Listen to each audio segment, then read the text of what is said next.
विषय पर चर्चा कर रहे हैं।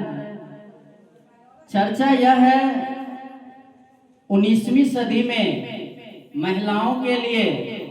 आप सभी यहाँ पर विद्वतगण बैठे हैं, समझ ही रहे हैं जो 19वीं सदी में महिलाओं के लिए पढ़ाई करना कितना कठिन था, और उस विषम परिस्थिति में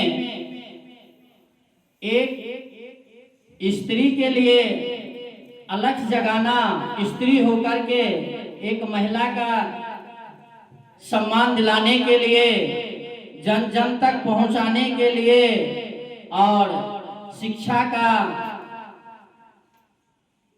अलख जगाने के लिए जो संघर्ष करना पड़ा। अगर इतिहास में हम लोग देखते हैं तो उसमें माता सावित्री बाई जी को बहुत ज्यादा कठिनाइयों का सामना करना पड़ा। उनके ऊपर कीचड़ फेंके गए, पत्थर फेंके गए, गाली दी गई, क्या क्या नहीं यातनाएं दी गई, लेकिन फिर भी वह माता सावित्री बाई फुले थी जो अपने हिम्मत को नहीं हारी और इस समाज में एक अलख जगाई। और अभी जो हमारे समाज में माताएं बहनें जो पढ़ रही हैं या अपने अधिकार की लड़ाई लड़ रही हैं, उसका बीजारोपण लगभग हमें लगता है वहीं से हम लोग शुरू किए थे, और जिसका परिणाम आज यह देखने को मिल रहा है कि हमारी छोटी छोटी बच्ची, हमारे बड़े बुजुर्ग या जो भी महिलाएं हैं, सभी शिक्षा को पा करके और समाज में एक अपना ज्योति जगा रहे हैं।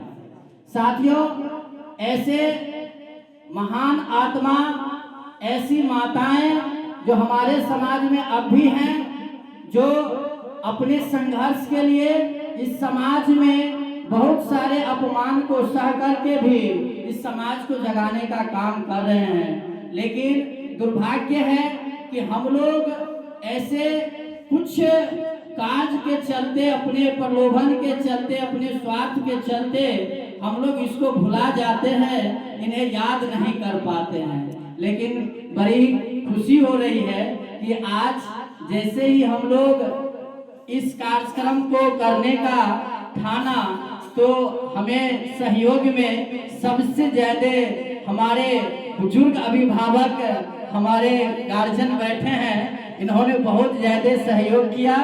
और आप सबों का जो सहयोग मिला विद्यालय से, इसके लिए विद्यालय के हमारे प्रिंसिपल जी हैं, डायरेक्टर साहब हैं, इन तमाम लोगों को, सभी शिक्षक साथियों को हृदय से हम आभार प्रकट करते हैं कि आप लोगों ने हमें इस कार्यक्रम के लिए सहयोग दिया। इसी तरह से हम लोग समय समय पर अगर शिक्षा के जगत में जो काम करने वाले लोग हैं या हमारे समाज में अलख जगाने वाले लोग हैं, जो महान पुरुष सब हैं, उनकी याद हम लोग करते रहेंगे। उनके शुभ अवसर पर अगर हम लोग कार्यक्रम करते रहेंगे तो निश्चित रूप से हमारे समाज में जागृति आएगी और हम लोग उनकी प्रेरणा से अपने समाज में कुछ अच्छे कार्यक्रम करने का अवसर प्राप्त करेंगे। अब कुछ ही समय में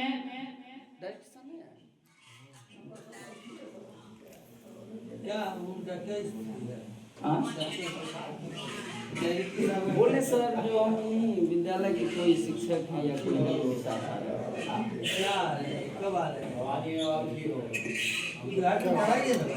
आते रहेंगे तो आइए ना। क्या नाम होगा?